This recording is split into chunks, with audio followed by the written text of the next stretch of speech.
मैं तो कर रहा नहीं हूं, अगर मैं करता हूं तो बुरी बात क्या है। नरेंद्र मोदी क्या कर रहे हैं? नरेंद्र मोदी नहीं कहा था कि मैं हिंदू नेशनलिस्ट हूं। अभी ये कांग्रेस वाले क्या करते हैं, राहुल गांधी का गोतरा निकाल दिए। क्या क्या नहीं कहा उनके बारे में।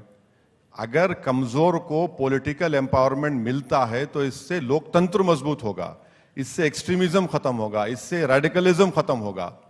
ये हम आगे से बुरी बात क्या है? लेकिन पॉलिटिक्स और एक्टिविज्म में बहुत फर्क है। नहीं, एक्टिविज्म तो आप एक्टिविज्म कर रहे हैं, वरना 17% से 18% पर आप सीट तो जीतेंगे नहीं, आप फायदा बीजेपी को कर देंगे। कोई बांट के मेरी वजह से अगर बीजेपी को फायदा हो रहा तो मैं तो आपको कहूंगा कि आप एक दिन 2 घंटे का प्रोग्राम कर लीजिए, जो लोग मुझ पर गाली देते हैं उन सबको बुला लीजिए।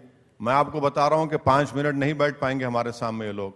बीजेपी अगर आज सत्ता में है तो कांग्रेस पार्टी की वजह से है, और उसकी जिम्मेदारी राहुल गांधी पर भी आयद होती है, हम पे कहां आयद होती है? हम 3 सीट लड़ रहे हैं पार्लियामेंट में 2019 में, और नरेंद्र मोदी 300 जीत जाते हैं। अब तो हद तो ये हो गई कि अब कांग्रेसी लोग कह रहे हैं कि भाई हमको स्पीकर ने सस्पेंड कर दिया, तुमको नहीं किया।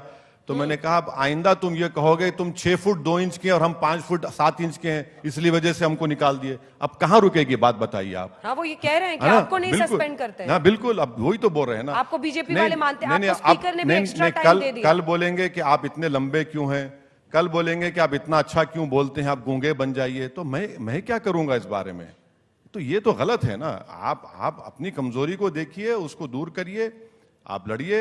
आपको कौन रोक रहा है? आपको हराइए। हम भी नहीं चाहते कि दोबारा तीसरी मर्तबा इस अजीज वतन अजीज के प्रधानमंत्री वजीर आजम नरेंद्र मोदी बने। हम अपनी तरफ से कोशिश कर रहे हैं, हम कोशिश करेंगे, जहां जहां हमसे हो सकेगा हम कोशिश करेंगे और करते आए। इंडिया के जो गठबंधन के नेता अगर बाहें खोल दे तो आप जाना चाहेंगे वहां? बाहें खोल दें, क्योंकि अविश्वास प्रस्ताव के खिलाफ आपने साथ दिया ना उनका। नहीं, हमने उनका साथ नहीं दिया। हमने बीआरएस पार्टी के नो कॉन्फिडेंस मोशन पर हमने साथ उनका दिया। नो कॉन्फिडेंस मोशन की हम ताईद में खड़े रहे, मगर बीआरएस पार्टी के नो कॉन्फिडेंस मोशन की हम ताईद में खड़े रहे थे। वो बाहें वाहें नहीं खोलेंगे, हमको मालूम, और हमको जरूरत भी नहीं है। हमको ऐसे महबूबा के बाहों में जाकर कोई सुकून मिलने वाला नहीं है, क्योंकि ये ऐसी महबूबा है जिसने बहुत से लोगों को वफा नहीं किया। जो लोग उसको महबूब समझे और चले गए, वो बेचारे उनकी खबरें बन गई और महबूबा अभी तक जिंदा है। तो हमको ऐसी महबूबा की ना जुल्फों की जरूरत है, ना इनके गले में जाकर। हमको दूर से मालूम कि ये बड़ी खतरनाक महबूबा है, दूर रहो इससे।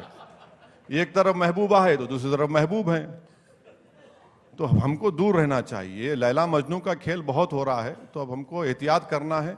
अब दुकानदार की मोहब्बत है, एक तरफ चौकीदार के दावे हैं, तो अब इसमें हमको दूर रहने की जरूरत है। पर एक और समस्या है सर आपकी, जो मुझे दूर से नजर आती है। देखिए, इन तमाम में दाग है, इन तमाम में दाग है। ममता बनर्जी बीजेपी के साथ नहीं थी, पर अब लड़ रही है ना। नहीं, देखिए है ना, हम तो नहीं थे बीजेपी के साथ। फिर आप नीतीश कुमार बीजेपी से ही मुख्यमंत्री एक नहीं 2-3 मर्तबा बन गए। डीएमके का भी बात लीजिए, अटल बिहारी वाजपेयी के जमाने में साथ थे। तो ये शरद पवार का देख लीजिए कि इनकी पार्टी खुद लोग कह रहे हैं कि 2019 में हम लोग तय कर रहे थे बीजेपी के साथ जाने के लिए। अब उनकी पार्टी में क्या बोलना चाहिए, डिवीजन हो चुका है। तो जितने लोग हैं ना, जब इनकी जबान से ये जो सेकुलरिज्म की बात करते हैं तो हमको जरा हंसी आती है। वो लोग ये समझते हैं कि हम हैदराबाद में बोलते हैं कि भैया हम क्या कान में फूल लगा के उतरे, अब इस तरह की भाषण दे रहे हैं। तो ये है, इनका रिकॉर्ड है। अच्छा है, लड़ रहे हैं, देखिए क्या होता है। अभी तो 2024 के चुनाव आते आते देखेंगे आप, बहुत से अभी तब्दीलियां, चेंजेस होंगे। कौन कहाँ रहेगा, किधर बैठेगा नहीं मालूम, अभी देखते जाइए।